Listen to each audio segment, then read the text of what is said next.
Hi, everyone. Welcome back to another live session. As always, thank you so much for being here. We are coming into the end of August, so lots to chat about. Obviously, as we start to roll into the fall, typically September, October, November tend to be classically very, very heavy hiring months. Just have to see based on the current economic conditions if that holds true in 2023 or it doesn't hold true. But it's something that we'll explore and we can chat about in this live session today. As people are joining, please let me know where you're hopping on the video from. And just, yeah, say hello, bring in your great questions. Always happy to have everybody here. As I've been mentioning throughout these sessions in 2023, they've been a little bit slower. So, what I've been focusing in on is when we have some downtime between questions, we'll focus in on the area that is the title of the live session. So, we'll talk a little bit about the benefit or benefits of working in big tech. And I do want to constantly be highlighting those items because the press hasn't been great with all the layoffs and everything that's happened, but we'll talk through that. And again, the real intent is to use that as our downtime. Any and all questions are welcome. And yeah, would love for you to come in and ask any questions. So let's just spend a couple minutes warming up and then we'll dive right into all the questions. So yesterday's video was a video, a behavioral answer on change management. Now, that video was written from the perspective of a program manager, but change management happens in almost every single job.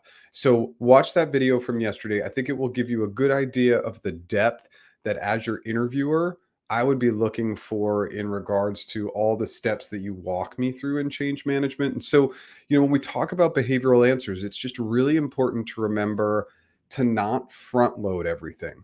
So, the most classic mistake that I see from people when answering behavioral questions is everything is all about what happened initially, the initial questions, the initial data, research, conversations. But then we don't get enough into the testing, the execution, the launch, the documenting. That back end is usually a longer amount of time than the front end. So, just something to consider. Check out that video if you have the time. All right, I feel like we're getting a little bit of some comments and some people telling me where they're coming in from. So let me just quickly prompt on my services and then we'll dive in. Hey, if you like what I'm doing today, smash that like button. If you've never subscribed, I do new original content now back to every single Monday, and I go live every Tuesday at 10 a.m. Pacific time. If I'm not going to go live, I'll let the community know on the YouTube community page. Services. I do one-on-one interview and one-on-one negotiation coaching. Especially, obviously, we got to do well in the interviews, and then we got to negotiate that comp. I have an interview mastery course, and the biggest change in the business is I am in getting into the beginning stages of development of an AI job interview practice tool. It's going to be killer. I can tell you, I've looked at all the competition. It is going to be the best thing on the market. It's just going to take a few months to develop it. So I'm hoping to kick that off. Ideally, I'd love to have it out by late November if possible. And I'll continue to let the audience know about that. I think that's it. Tons of free resources. Obviously, 9 free resources on the website, the Slack channel. If you're having any challenges with the Slack channel, please let me know. And then I'll be driving more shorts content and just be doing more content. And then I'm going to be getting back to the blogs as well. Whew. Okay, let's dive in. Let's answer questions. And again, when we're in our slow time, we'll talk a little bit more about the benefit of working in big tech. Hey, Liz, right on time. Please don't say summer is over yet. I'm not ready, and I don't think any of us are ready. August just seemed to fly by. And for anybody in this audience who's older, the time just seems to pass quicker and quicker as we get older. So, yeah, trying to slow everything down. And obviously, my mindset is always focusing in on the moment that we're in, the day that we're in. I know that's getting away from the interview stuff, but it's an important thing to be thinking about, always being in the moment. Still in Sarasota, great. Dallas, awesome, never been. San Jose, I have lived in San Jose for 5 years, so I know that area well. Hi, thanks for being here. Okay, Vincent. Hello. Finished my four panel with Google week before last data center ops. Haven't gotten a call back or immediate rejection like before or with Meta. So looking up.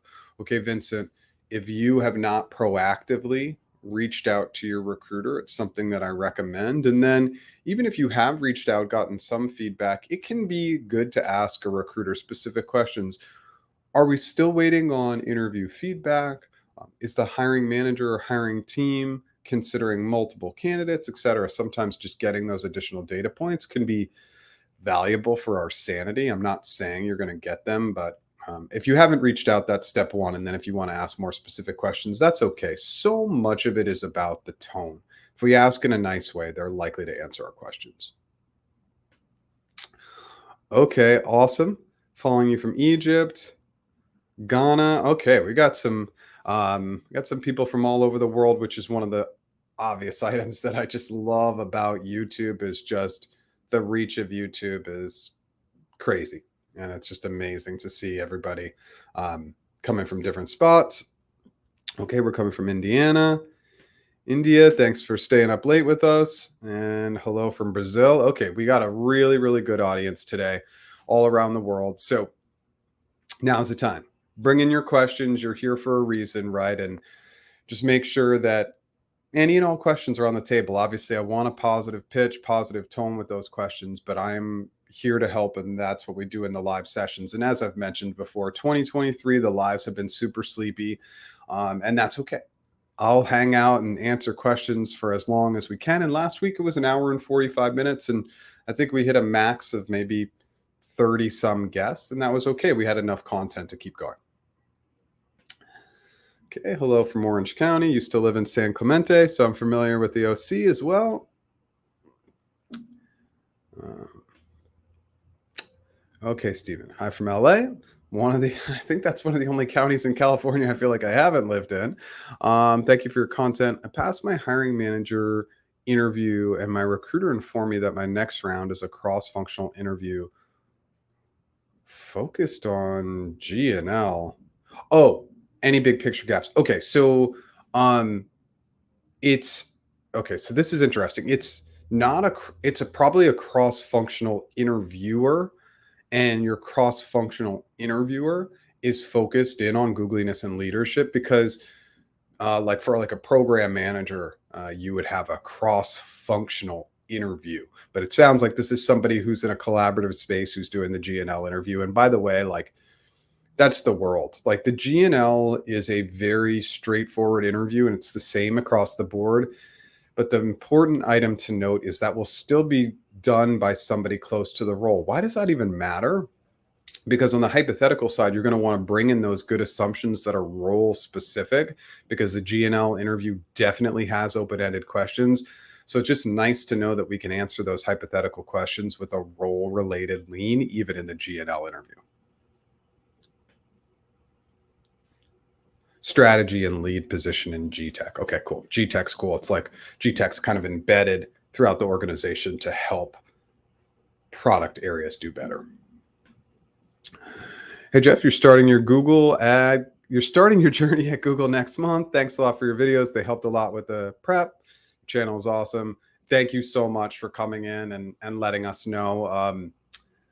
In 2021 and 2022, we'd get 10 or 15, sometimes up to 20 of these messages in a live. And now we get maybe one, maybe two if we're lucky in one of these sessions. So I just am so grateful when people come back and say thank you. It's part of the mindset that will get you into these elite jobs. So thank you so much. I wish you the best of luck and get in there and kill it. All right, Liz, quick question. By the way, just for anybody watching, like I don't know if QQ is something that's really common, but I hope it is because quick question is one of my favorite ways to enter a note. So just a little context. I was just about I was I was just contacted on LinkedIn about a 12-month contract for a front end eng in Tampa hybrid. Salary is 85 to 90K per year. Sweet Florida cost of living has gone up so much, I can't consider anything below 120K. Am I completely off base here?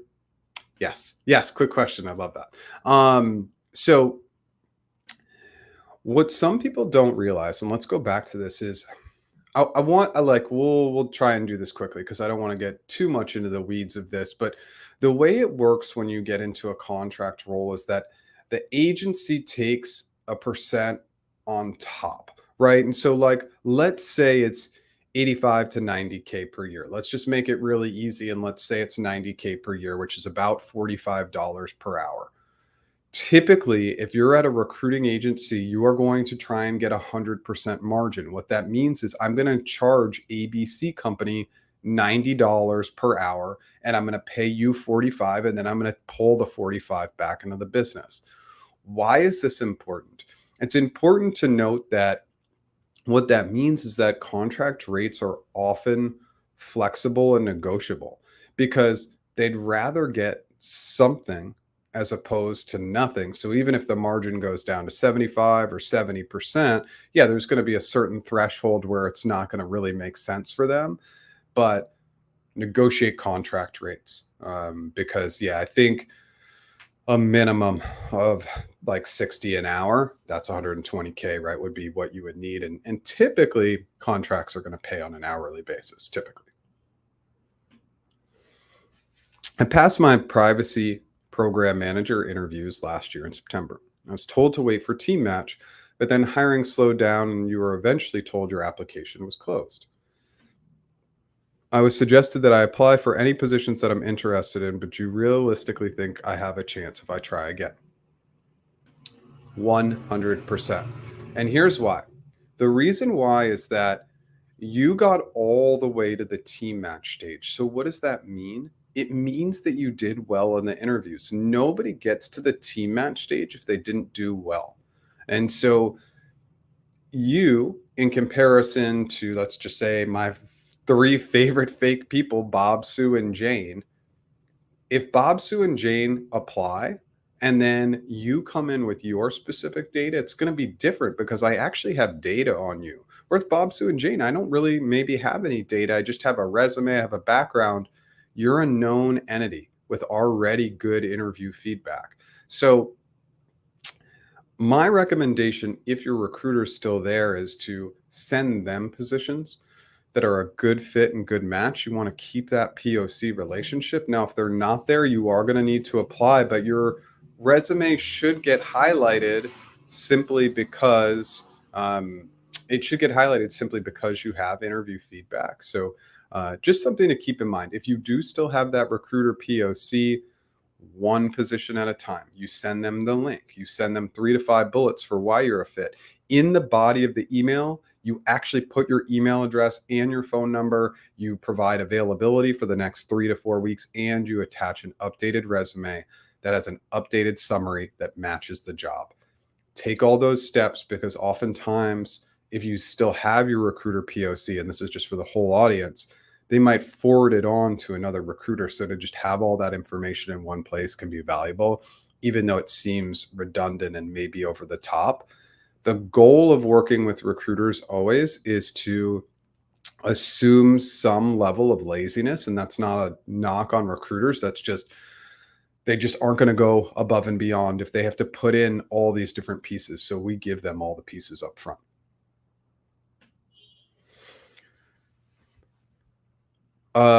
You're curious, what is the going rate for a senior FE eng? How do you calculate the going rate? Well, so let's go into sorry, let's go into this next one. Sorry, I meant calculate my rate. Yeah, so that recruiters can let them know if I have anything in the future in XY range. Um, well, a front end senior eng in Florida. I mean, I think you're right in Sarasota. Like, I absolutely wouldn't dip below the 120, $60 an hour range. And obviously I'd be trying to drive that up. So you may say, hey, look, at a minimum, I can't take less than 60 an hour. And really, I'm looking for more of the 70 to $80 an hour range, which I think is a little bit more in line for a senior FE, especially in Florida. Honestly, it's probably more like 100 an hour. But the contract roles, like when we talk about total comp, maybe they're not going to pay what you would get for total comp. Just my recommendations. I think using levels.fyi to just kind of see what like roles are paying in your market. But remember, levels is going to be big tech related, and big tech is obviously going to pay better than the rest of the market. I hope that helps.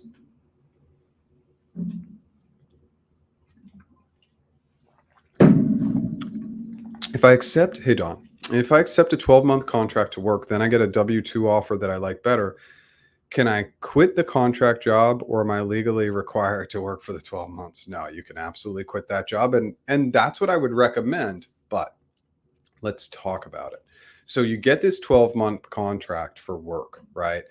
Let's say you're really happy, but you're getting other interviews. You should continually interview. If you're in a contract role, you should never stop. But you'll want to let your contract company know that. Like, you have to understand the internal politics and all that stuff, and you'll figure that out while you're there. But if you really like the company, you like your leadership, you like the job, you might say, hey, look, I've been getting some interviews. I'm committed to this 12-month contract, but would you consider changing this into a full time or giving me a full time opportunity? If they really like you, they're not going to want to lose you. You have to be careful, though. Remember, if you introduce that you're interviewing, you could be putting the job at risk. So you start by protecting yourself. And then maybe as you get some positive feedback, some of these companies are moving to the offer stage, then you can let your current company know, because you're already internal there. They should be able to move faster than these other companies. But no, you are not. Contract is contract. You are not required to be there, and even full time, you can leave anytime. That's your choice. And as a candidate, as an employee, we need to talk about the fact that we need to do what's best for us. These companies care about one item and one item only: their bottom line. These businesses are in business to make money. And so when we hit these economic times, like right now, where they've just been really challenging, they are going to do what is best for them. So it is just absolutely paramount and critical that we are always putting ourselves first.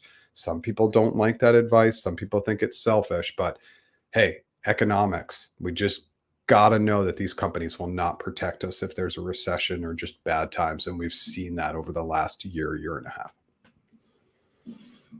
Your recruiter was affected by the layoff, so he's no longer at Google. Unfortunately, I think I'll apply for positions again if I find something that I'm a good fit for. Yeah, absolutely. And just not everybody loves this advice, but let's just talk about it for a second.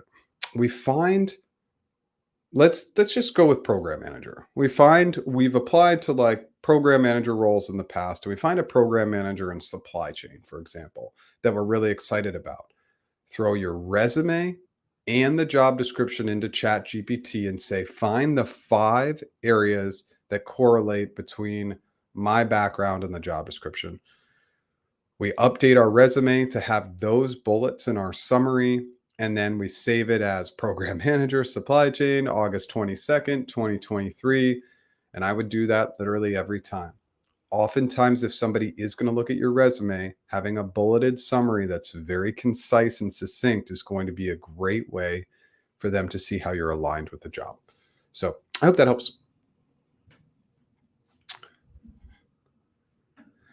In my opinion, working with big tech companies means getting the right learning path from the best resources and practicing how work should be handled. But on the other hand, I heard it's not worth to work with them for more than 1 year. I need advice. Um, so okay, this is great. So like any job, big tech is not different from any other job. That it's whatever you put into it is what you're going to get out of it, right? Um, Not staying more than a year. I mean, there should be no defined period of time that we stay with any company. And I just want to double down on that. So often, when I talk to my friends, when I talk to the LinkedIn and YouTube community and just talk to people in general, they say, once I get this job, I'm going to stay for this amount of time. And it's like, well, we shouldn't put any time convention on how long we'll stay at any job. You stay at a job as long as you're happy and you're getting compensated fairly, of course. But, for, let's say for Google, for instance, like right now, the stock is front loaded 70%. So would I really leave after a year if I was happy? No way. I want to get that 32% of my stock in year two, and I wouldn't leave until I got that.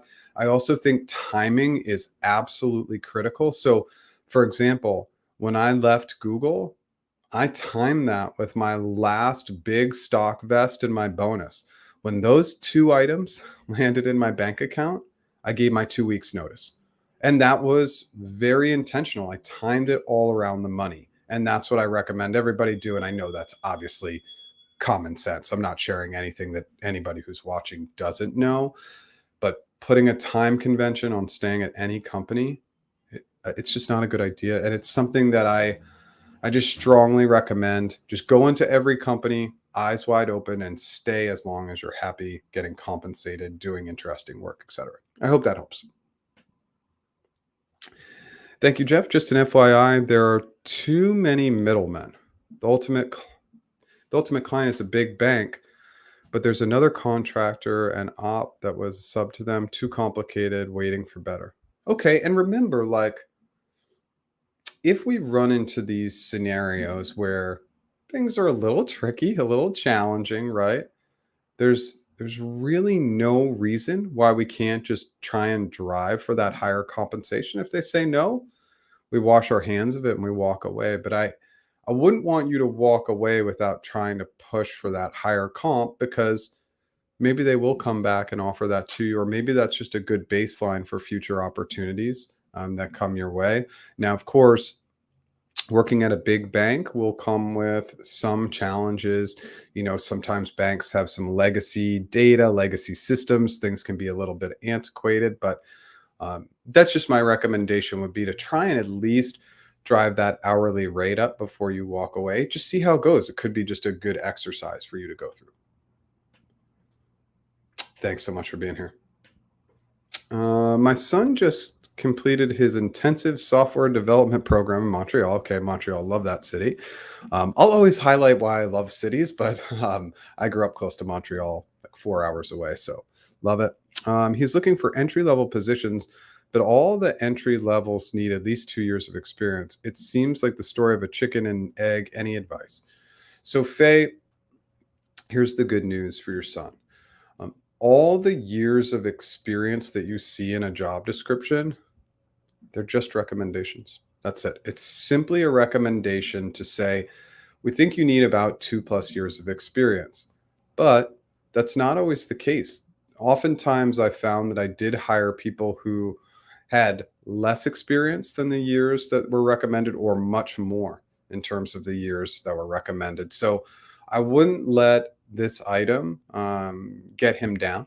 Okay. But entry level, we may need to take another step back. If your son just completed a software development program, maybe we need to take a step back to not even entry level, but internship, apprenticeship. And if your son maybe has taken that program but had work experience before, for example, sometimes we need to take a step back. And I was having a conversation with my wife about this last night. Was just talking about at one point in my career, 2009, impacted by the terrible economy. Kind of, there were some other things that got me laid off in that job, but coming into 2010, I needed to be able to take a huge step back in order to move forward. And I honestly believe that that big step back I took in 2010 is what led me to Google, because I got a really good mentor who I'm still friends with at that company, who really taught me some things that helped me build my career. So that was a long-winded answer, but I hope it helps. And obviously, looking at things like internships or apprenticeships might help.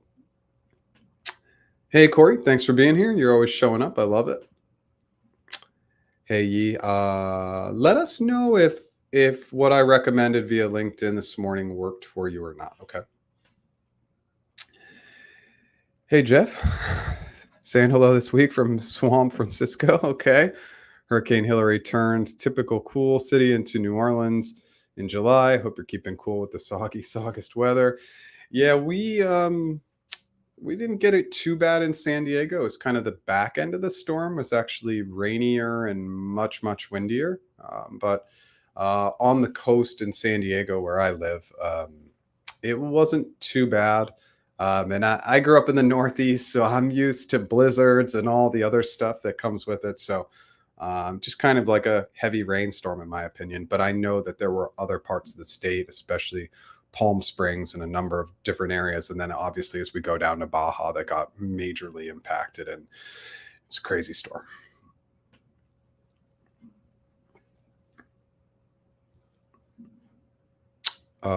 Jeff, how do I book a job interview practice session with? Did submit a request on your site, but I haven't received a reply. Okay. Let me just, I will actually, we can go in and check that right now. If you signed up for a service occasionally with me, sometimes what happens is the emails will go to your junk mail, but I do not see that you signed up. So I don't see that you booked a practice interview session with me. So you can just message me at jeff@practiceinterviews.com. Sometimes there is a chance that Stripe kicked back the payment, like that it didn't go through. But I don't see anything on my end. So again, if you're having challenges, just jeff@practiceinterviews.com. You can email me. Thank you for that. Okay.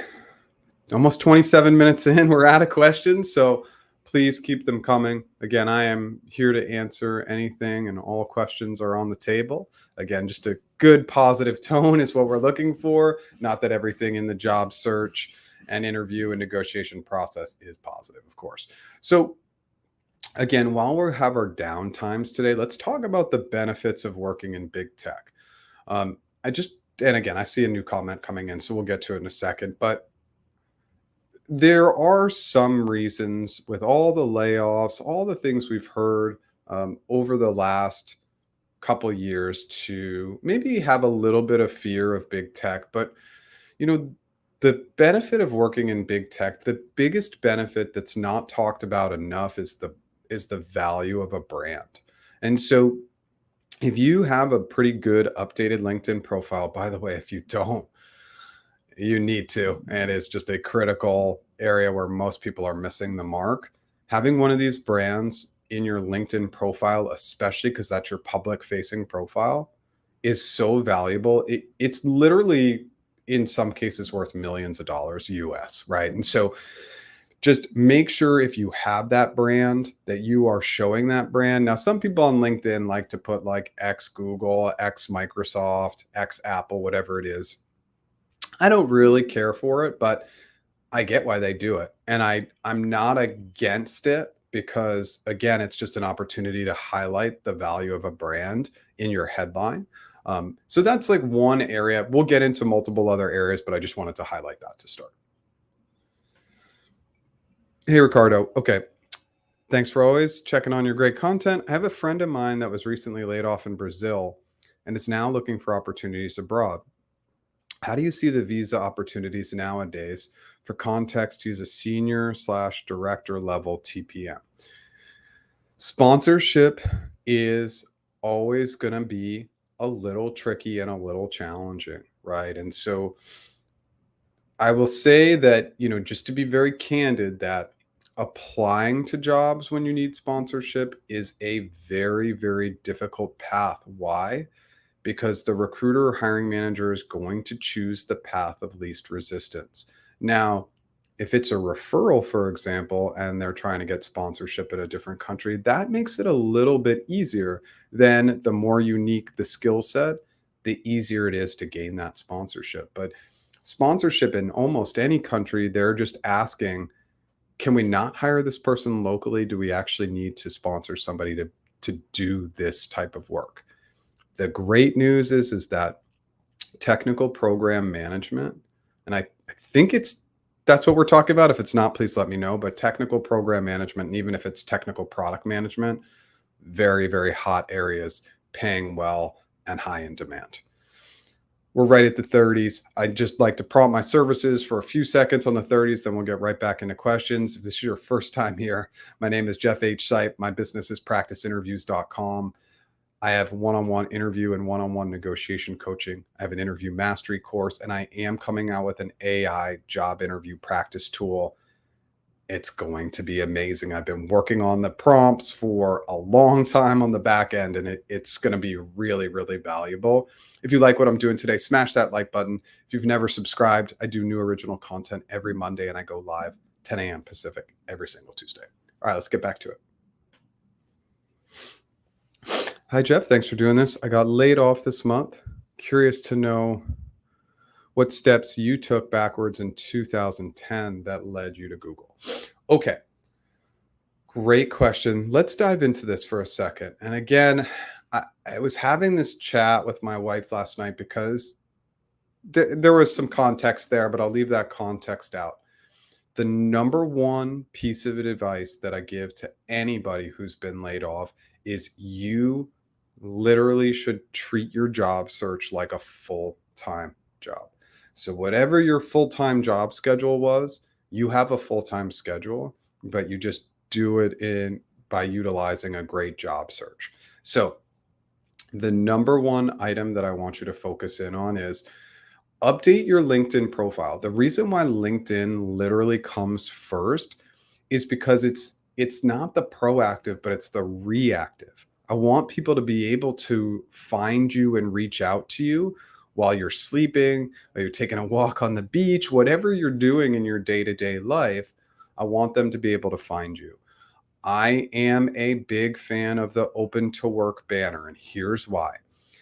The reason why is that it's not about you finding potential employers, it's about your friends finding you, right? And so, like, maybe your friend Sue didn't know you were looking for work. She knows about a job or has a job, but she didn't know you were looking if you don't have that banner. So I strongly recommend the banner. Now, there's so much to talk about on LinkedIn. This is just our starting point, but your LinkedIn background photo, that should be a call to action. You should have your contact info up there. You should have the positions you're trying to go after. You should turn on creator mode. You can turn on creator mode. You can use a Google Doc, the shareable Google Doc link, and literally you can put my resume and have a clickable resume up at the top of your LinkedIn profile. And obviously, just in the summary and experience section, you're going to want to have great keywords riddled throughout your LinkedIn profile. So that's your starting point. Then you are going to spend most of your time networking. So that's giving first. You're just giving. You're reaching out to potential hiring managers and saying, hey, I came across this cool article on AI that's relevant to your space. Just wanted to share it with you. And you will go through that exercise tons of times and not ask for anything. But if I'm reflecting back to 2010, that's what I did. I also got involved in a lot of nonprofit work because that was a great way to not only give back while I wasn't working, but it was a great way to meet people and just have a willingness to give, because that giving will come back to you. There's probably a lot more, but start on LinkedIn, really think about a networking strategy. And you can apply to jobs, but I just think that that's one of the worst ways to go about it. It's low hanging fruit. So there's some value there, but just something to think about. Networking is usually more effective. When should I ask my G sourcer about refreshing my feedback period? It's been 12 months. She mentioned taking things on a case by case basis, but at some point you'll have to interview again. Yes, at some point you are going to have to interview again. So,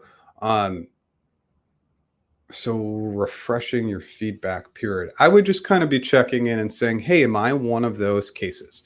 Am I a case where the feedback, because of the freeze timing, the freeze impact, am I one of those candidates where we can extend it out for the rest of this year? So just be asking that question, because you kind of want to know if you're going to be extended out, because if you're not, you're going to want to start getting back into interview mode, practicing your interview skills, etc. I hope that helps. Yes, technical program management. Thank you for your answer. So, just a little bit of context. I hired program and technical program managers at Google from 2013 to 2015. The pay differential then was about 10%. Technical program managers made about 10% more than program managers. Now it's about 20 to 25% more. So that differential has really shifted over time. And I've especially seen a big change over the last 2 years in particular. So whatever it is, cost of labor is showing a higher demand for technical program managers. So if you're in that space and you're not getting paid well, or you have friends who are not getting paid well, let them know if they jump ship.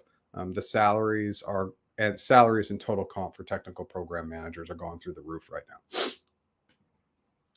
Hey Jeff, good morning. Just want to say a big thank you for your interview tips, most especially on Googliness. You just got an offer to work with Google. Thanks so much. Thank you so much for being here.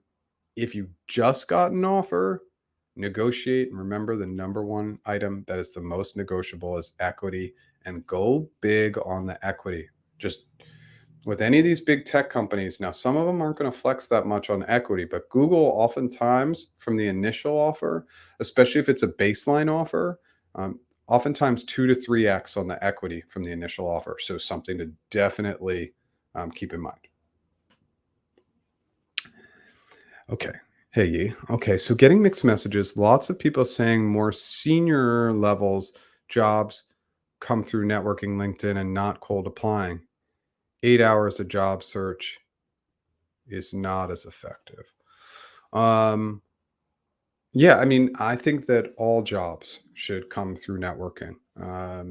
It's not the easiest approach. And my strategy is definitely a slow roll, right? Like I expect you to give, and ask for nothing.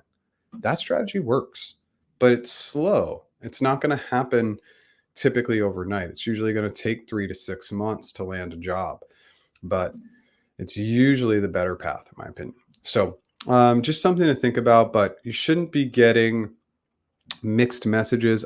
I'm not sure about this 8 hours of job search is not as effective. So maybe 8 hours of job searching and applying. I mean, you should still be looking at jobs and then trying to say, okay, I'm looking at this job at Salesforce, for example, and I want to try and get in. Then you should be trying to go to LinkedIn and figure out who a hiring manager might be. Again, that's not easy. It's not easy. And then we're looking at that Google search, we're using the tools category, and we're pulling up a relevant article within the last week, a relevant video within the last week. The relevancy piece when networking and sharing articles or videos, in my opinion, is really important.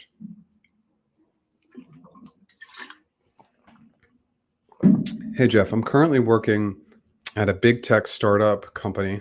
They're pretty high base salary, but the startup environment may not be the right fit for me. Okay. I'm looking at other big tech companies such as Microsoft and Google with more of a structure, but the salary may be lower for same or similar work you're currently doing. Could I negotiate to have the same, possibly higher salary if I were to make the move? It's unlikely, but you are going to get paid more. So, the biggest missing piece of the puzzle that I love to share with this audience is you see these base salary ranges, right? Because especially in the US, there's a lot of states that are now requiring it. So you see these base salary ranges, but that's only a portion of the compensation. You're going to have pretty much a guaranteed bonus at a lot of these companies. You're going to have a ton of equity. You're going to get a sign on. You are going to get paid more, but they're total compensation companies. They're not going to pay as much base salary as a startup because the comp structure is just simply not built that way. Now, you're mentioning a great point that everybody should be thinking about. Do you like having process and structure in place? If you do, you're probably going to do better at a big company. If you like developing and creating processes from scratch and really building, then typically startups tend to be a better environment. But big tech like a Microsoft or a Google, it's highly unlikely that you're not going to get paid more in overall total comp than your startup. It's highly unlikely. Jeff, your product is just great. I just tried the beta. AI will make it much better. Oh, you had tried the beta. Okay. Yeah, and so I had this is kind of funny. I had a job interview practice tool where you could practice your interview answers, but I mean, candidly, like it didn't do much. And I think that that's what I'm seeing from a lot of the other products.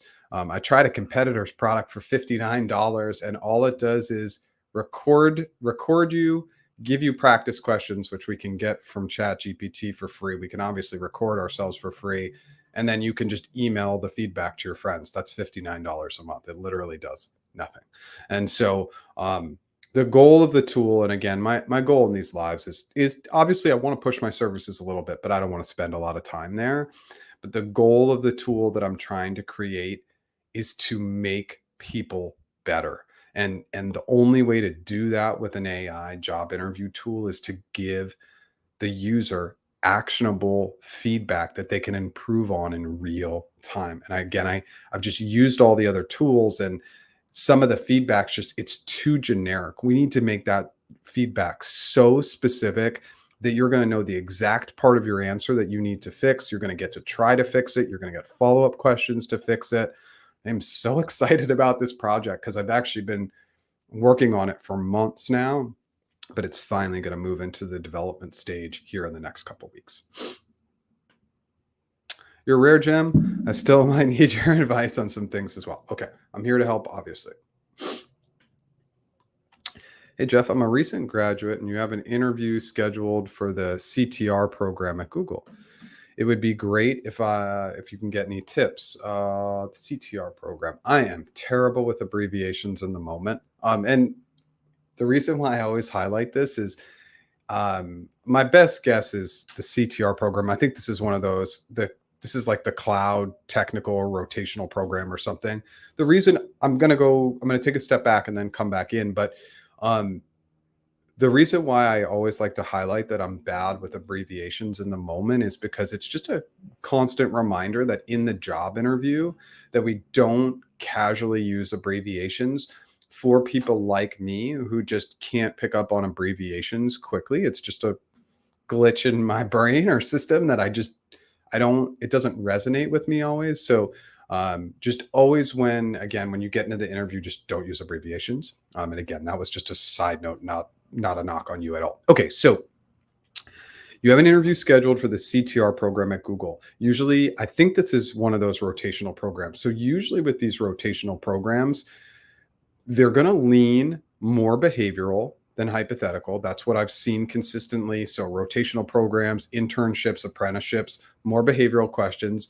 The behavioral examples that you can bring up can definitely be school related, right? School projects, all that good stuff. So, that's fine. Don't worry about that. Really work on crafting those answers. And then, if this is the cloud one, I would just learn a little bit about the cloud. They're going to tell you you don't need to know anything, but that can show up as an advantage in the interviews. And why not beat out the competition? If it is this cloud program, I love the Google Cloud testimonials page. That one to me is just the case studies, use cases are just super interesting to me personally. And I think it's a great resource. I hope that helps. If you have more questions, let me know.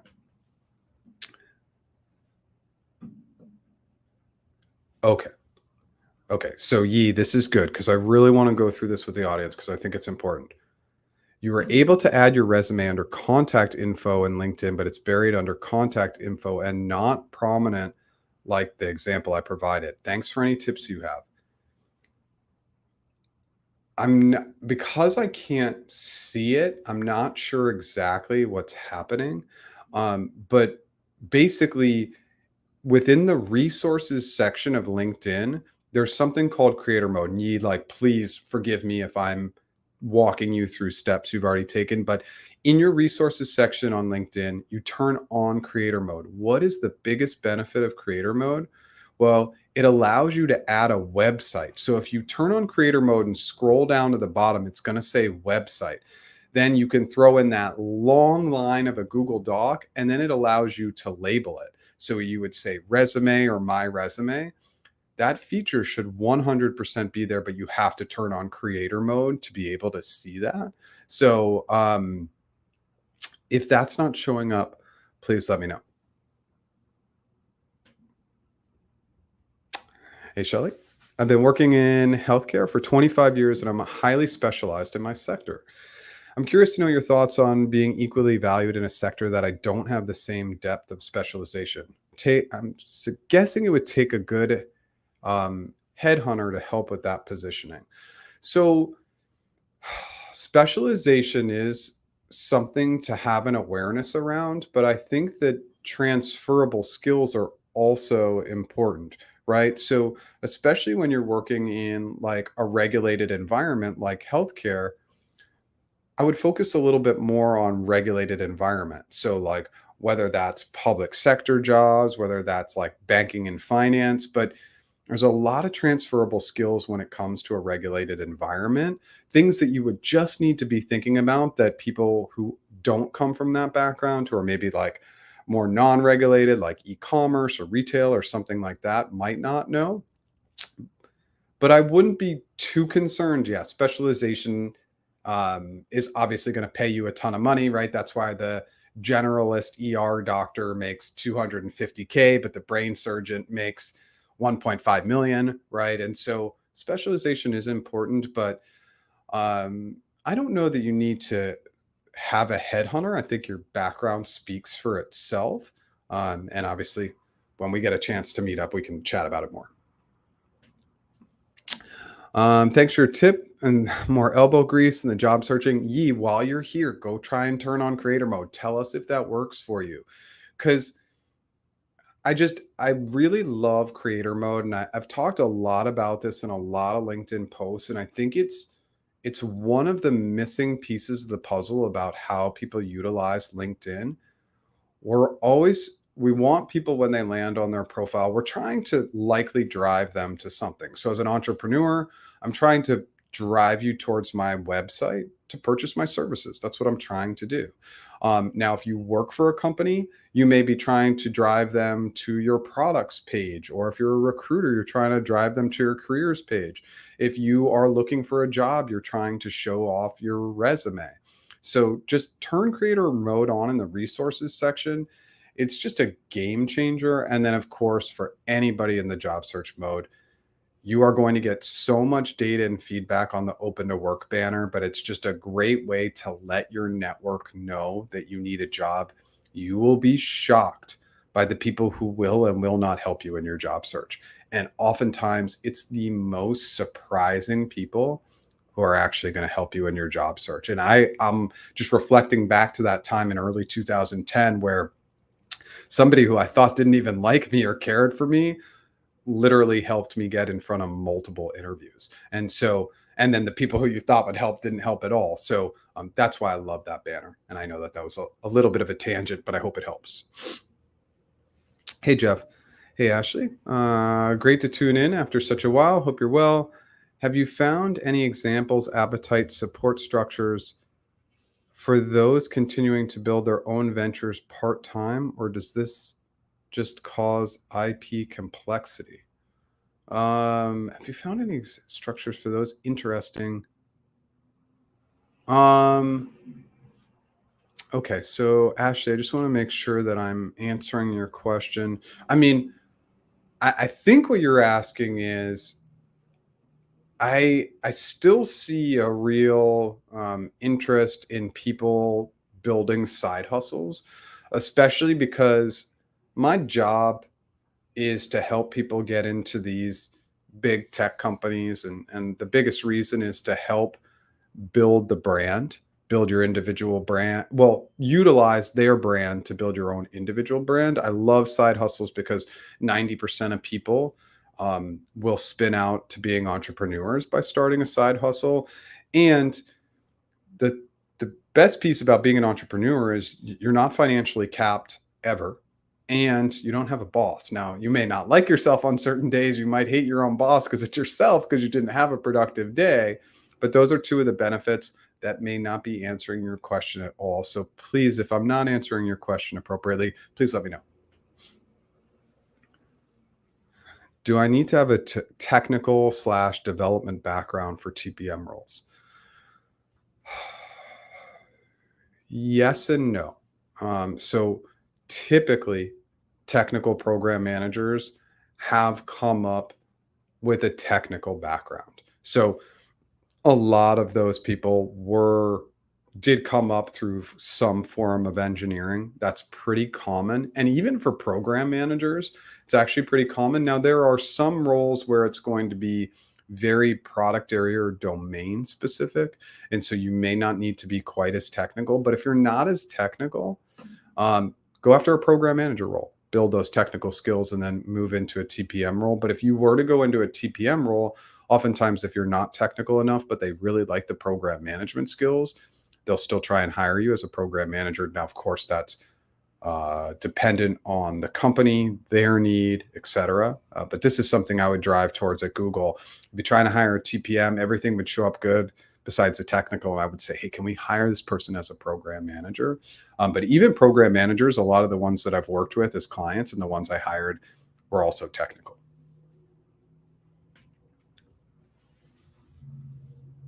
Your creator mode is on, but you still can't get the resume link. User error. Okay. Okay. And you're totally right that it's random and pleasantly surprising in terms of who may help. Let's just double down on that. For anybody who is in job search mode, I think we ask the people we know for help. Sometimes we hope that the people who we don't really know will step in. Now, of course, that's more for people who are in serious job search mode and like actively announcing that they're in job search mode, which isn't what I always recommend for people with current jobs, because it can just it can create some it just can create some funky items, and we want to kind of protect ourselves there.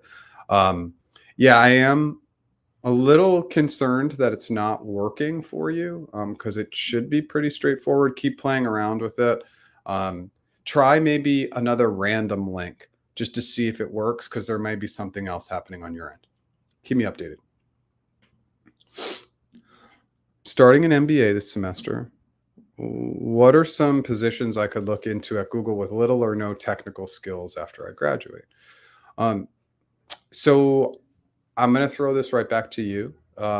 There are probably, if you were to look at all the positions at these big tech companies, half the jobs are not going to be technical or require a technical background. Hey, myself included. Do I think I'm a little more technical 10 years later? Yeah, a little more technical, but still not technical enough to hang with the really technical people, of course. Um, Sometimes with MBAs, we might look at like biz dev, strategy and ops, program management. And I don't know if you're in a full time MBA program, but I obviously recommend, if it's part time, that you should be looking at full time opportunities, as long as you can take all that on at one time, which I know could be really challenging.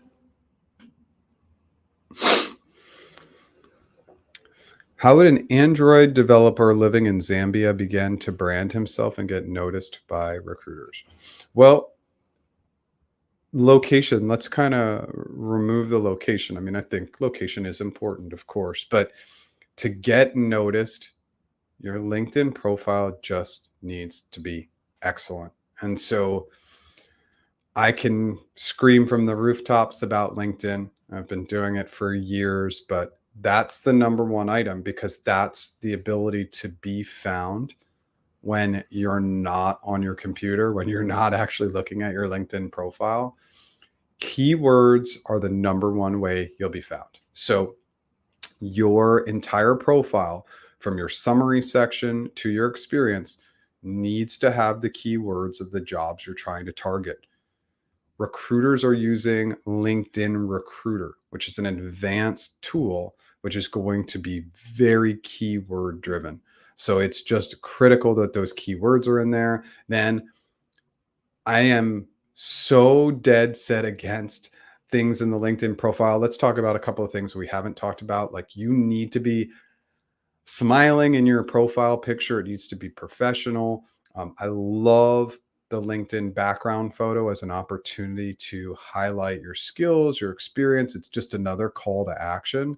But the number one thing we start with is, what is outwardly facing where people can find us and we don't need to do anything? And that's really developing and building your LinkedIn profile. That's where I would start. Then you need to start networking and of course, just kind of looking for potentially more local opportunities or opportunities in markets where you know sponsorship is super friendly. And you can look that up doing a Google search, right? So just a couple things to keep in mind. If that wasn't helpful, let me know if you have additional questions. Thanks for the follow up cues. How many years of engineering experience at a minimum is good enough to get into the entry level TPM roles at big tech? So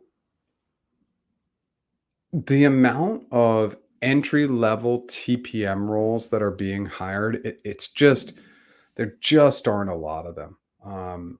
I haven't worked with a client looking to get like an L3 TPM role in it seems like forever. Even L4 TPMs are less common. Usually it's L5 and above. So again, it may make sense to enter as a program manager, but typical years of experience to get more of an entry level job, yeah, it's usually in that 2+ years. But again, that's going to be flexible.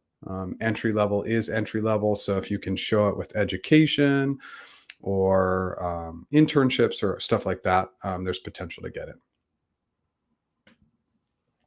All right, Ashley. Yeah. Thanks for coming back to me. So, just exploring whether tech companies would look favorably on someone that's openly developing a side hustle, but interested in pursuing a full time role in a tech company. It depends. Yeah, it depends. I think it can absolutely go both ways. Some might see it as you're really more interested in building something on your own, and some might see it as somebody who's engaged in learning and growing. It's hard to tell. And that's not only going to not be company specific, that's just really going to be individual specific. You also want to protect your side hustle a little bit, just to make sure that there's no conflict of interest. Some of these big tech companies will try and take your IP. They will. And so, again, the one other thing I just want to double down on really quickly, and I know, again, some of the stuff I share is super common sense, but if you are working any side hustle, do not do a single piece of that work on a work computer. And again, I know it's common sense, but I just need to say it like if there's any IP on a work computer at all, that can sometimes flag that that company owns it. So just be really careful. Okay. All right. Cool. That's what we just answered. Thomas, how would you handle positives in the behavioral interview if your current company is negatively impacted by the current market over the last couple of years? We refer to negative items as challenges, right? And so in those challenges, we are really trying to focus in on how we've worked from a process perspective, strategy perspective, communication perspective to better things in challenging times. A lot of companies have really struggled over the last couple of years, big tech included, right? So um, I like to put a positive spin because negative will just it'll bring your interviewer down. So we keep the positive tone with noting that it was challenging and then focusing in on the areas where we were able to positively contribute, positively communicate, etc. So much of the interview is about keeping that positive tone, and it's not fake positivity. It's just trying to highlight the things that have gone well. That's my strong recommendation. I hope that helps. But I think anybody who's seen my content, I speak all the time about positivity because we just have a better response to people who are positive, give positive answers, or who are just in general more positive. And it's, the funniest story about this is that the most hate that I get is I'm told that my positivity is toxic, but I'm I'm definitely like a realist. Like I understand that not everything is perfect, but if we can put a positive spin or a positive lens on things, it tends to make our lives better, and it definitely plays really well in the job interview process.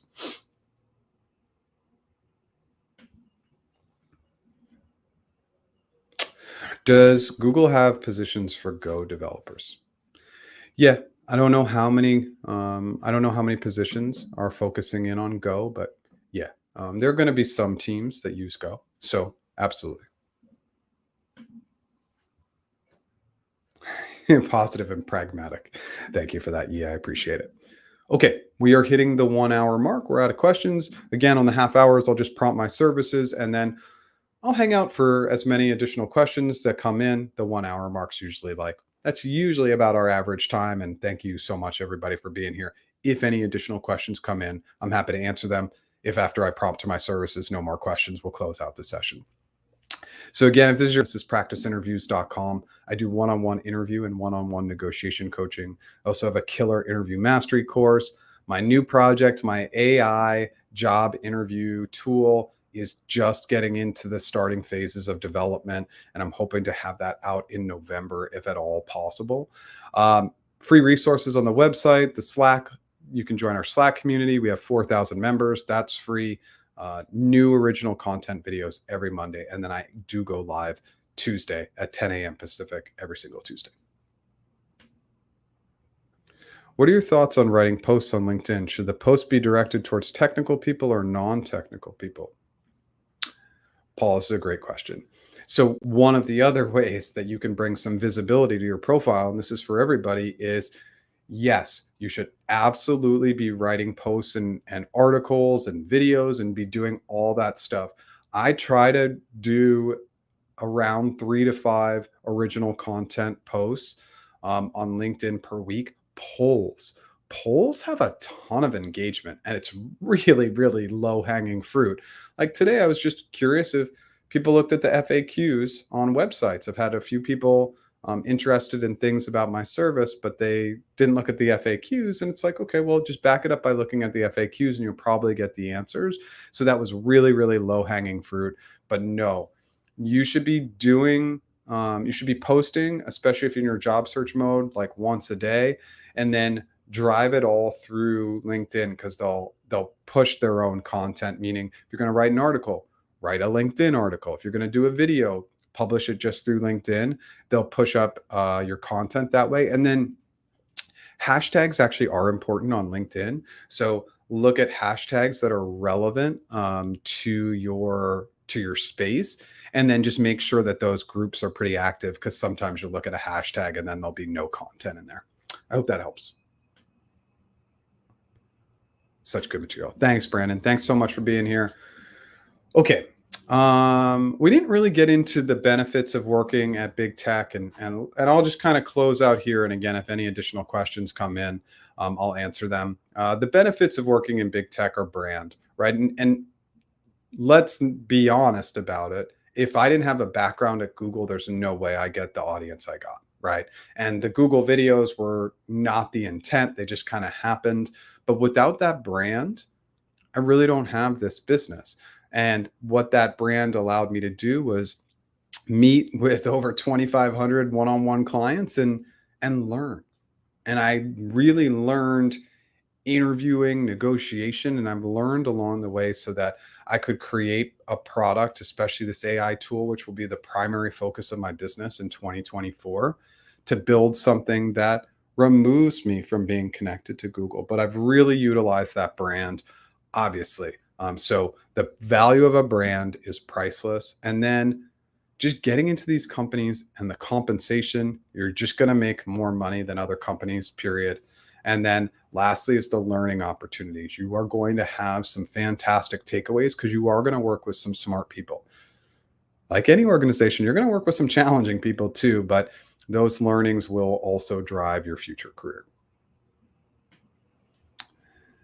Could you brief on the levels L3, L4, L5 and mapping to their years of experience in big tech?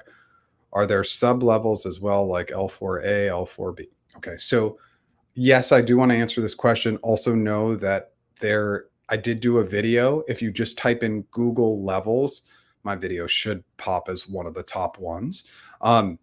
L3 is entry level. So, 0 to 5 years of experience. L4 is usually 3+ years of experience. See, a lot of L4s coming in 3 to 10 years of experience. It can be up to 10, right? And then an L5 is typically going to be 5 to 15, maybe even 5 to 20 years of experience. And then it goes up from there. But there's big, big buckets in there. Okay. Um, so I hope that helps. And then there's no sub levels. What's the state of the market?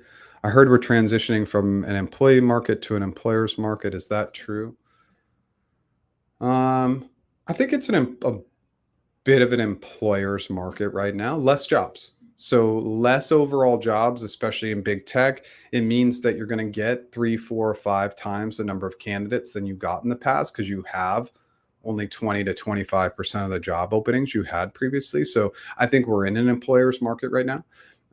But think that comp is still pretty good in big tech and that we can still be driving the comp because it's an employer's market, but when you're the preferred candidate or potential employee, then it comes back onto our side and we need to leverage that as much as we can. I hope that helps.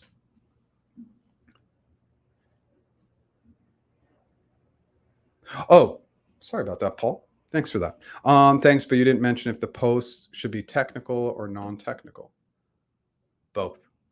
Both. Yeah, I mean, if you have technical background, share it. But then the benefit of being somebody who's technical is sharing concepts that can be valuable for technical people, maybe working with non-technical people, etc.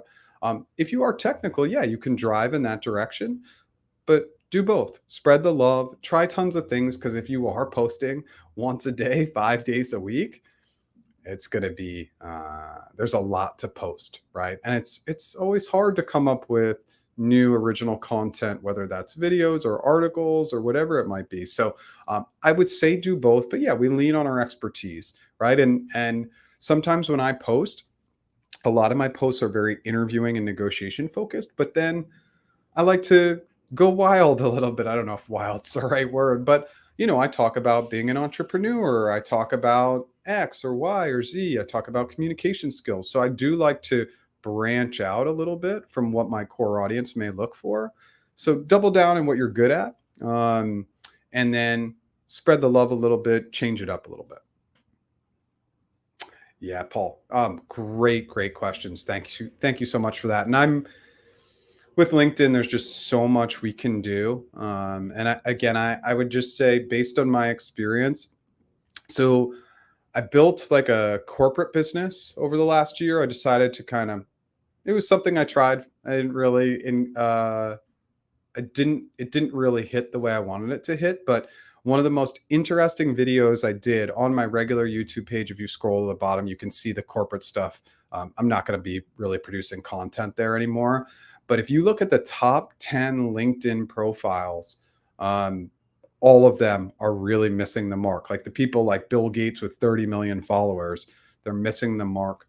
LinkedIn is underutilized. People don't know how to use it. I don't think that there's a lot of great tutorials on there, but it's a very powerful tool. And just because we don't have any questions, I can just give everybody the context. I got my job at Google because of LinkedIn. And so, what do I mean by that? I was hired at a company here in San Diego in 2012 to recruit sales professionals. But as I got into the job, I quickly learned that they wanted me to take on finance and accounting. And then at some point, they're like, Jeff, we also want you to hire software engineers. And as each one of those positions was introduced into my job, I added into my LinkedIn profile. And the software engineer one was critical because I do believe that the agency that found me to hire me in a contract role at Google was probably searching on recruiter and software engineers and seeing those people who recruited software engineers. If I had not kept my LinkedIn profile up to date, I would not have been contacted by Google. I would not have had that job, and we would not be chatting with each other over StreamYard, the platform I use right now. So, just something to keep in mind. How can you make yourself stand out in this market? I must have sent 400 applications, sorry, only two interviews resulted from that. What gives? 400 applications. Okay, so Brandon, the big deal is that um, I wanna find let me find the psychological safety to give some strong feedback. Okay, I just want to set the tone for that. but I see these LinkedIn posts all the time. I applied to 100 jobs or 200 jobs or 1,000 jobs. Only about 10% of people historically have gotten jobs because of applying online. It's probably even less now. So if you're just applying to all these jobs, it's not really going to benefit you the way you want it to benefit you. You need to take a networking strategy. That is not an easy approach, but to get 2 interviews from 400 applications is not uncommon today. And I just want you to take a different approach. Spend more time on LinkedIn, spend more time networking, because what you can see is that the results are the results I see. For every 100 jobs we apply for, we get like 0 to 1 interview typically. And so just applying to jobs, it's just not going to be enough in today's economic times. We've got to get more creative. We've got to spend more time networking, getting referrals into companies. That's just what you're going to need to do to have success, because this is just consistent. You'll see so many LinkedIn posts with the hundreds of applications. It typically will not yield a job, typically. How to approach a previous boss in the previous company to help refer me to jobs or opportunities. I'm not sure how they'll react. Got to try, right? Maybe they won't do it for you. Okay. It's worth that message to say, hey, Sue, I came across this really cool opportunity. Send them the link. Again, send them your updated resume, your availability, why you're a fit for the role, and say, if you're willing, I would sincerely appreciate a referral, right? This is somebody you know, so you can ask them in that manner. That's totally fine. But I always ask.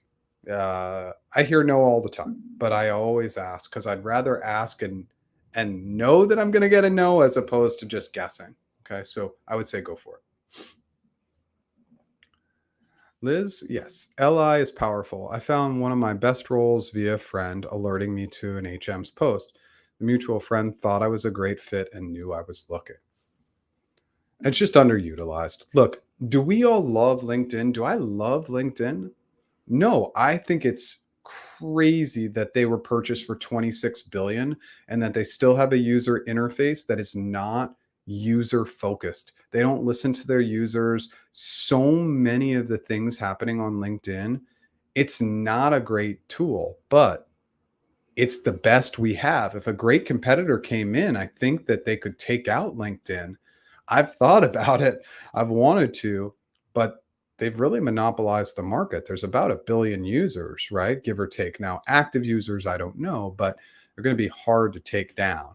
So it's the tool we have. So we have to utilize what we got. Now, again, I think somebody could come in and build a much better tool today, but LinkedIn's the one we have now.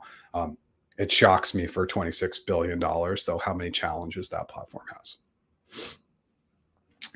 I'm moving to panel interviews at G. So hiring is slowly starting to pick up, but the openings I have seen are mostly AI, as there's a big push at G to scale up AI.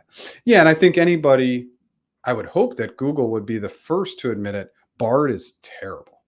If you've ever used Bard, like it's terrible. And I don't know why that is. Maybe it's the way the data is sourced through AI, through Google's massive amounts of data. I don't know, but Bard needs some help because obviously ChatGPT is just it's a way better resource. And I know we're not sourcing internet information typically when utilizing that, but Bard needs a lot of help. I have seen a lot more AI roles coming up. It seems like there's been a little bit of an uptick in hiring, but it hasn't been crazy. It's still pretty low. Yeah, I had an epiphany, Liz, like 6 months ago that I would build a competitor to LinkedIn, and I don't know. It's just I guess it's just an animal that I don't want to take on, but I do think that we haven't seen a good competitor to LinkedIn, and there's just an opportunity to look at how we engage and network in a business landscape that could be very, very different than LinkedIn, which is now it's old, it's antiquated. They haven't really changed that much since they came out, and it's just surprising that nobody's try to jump in and really build something better, because I think that somebody could build something better today. It's just about getting that critical mass of people to use it, enjoy it, like it, and share the branding. But I've been wanting that for a long time and just haven't seen it. Oh, you were laughing about Bard, but if you want a challenge on LinkedIn and play in a $26 billion market, I'll join your team. Um, I have some ideas, which again, let's just throw them out there. Anybody can steal them or utilize them. But um, the way we connect, just like the most basic piece of LinkedIn, the way we connect, we're not connecting based like the way that we connect needs to be different. We want to connect more on like positions, like companies, just instead of this general connection. There's no way to kind of see and really dive into the data of how I'm like connected to people. I know there's some things there, but I just think that there's a different way to put it together. And again, just the user interface, the user experience to me, there are just so many little things on that platform where it's like, I have no idea who makes the decisions, because they have made decisions for years that absolutely blow my mind. Like, just do not make any sense whatsoever. And they're really, really simplistic items that they could fix with no time, no money, but they just don't care. Okay, we're out of questions. I think now's a good time to wrap up. So thank you everybody so much for being here. I'll continue to show up. I know the audiences have been small, but it's been super fun. I will be back next week at 10 a.m. Pacific time and a new video next Monday. I'll answer Liz's last comment and then I'm going to bounce off. I'm sure you have an API and AI ideas around LI. Just saying, we could have a great brainstorm and prototype. Yeah, and I think that there are opportunities, Liz. So let's continue to think about it. I might need to get some of those thoughts down and share them and just start to see if we can create a competitor. And I'm even willing to go on LinkedIn and say, how do we create a competitor to LinkedIn? Let's utilize LinkedIn to show what we don't like and how we think we can make it better. Thank you, everybody, so much for being here. I'll be back next week. Take care.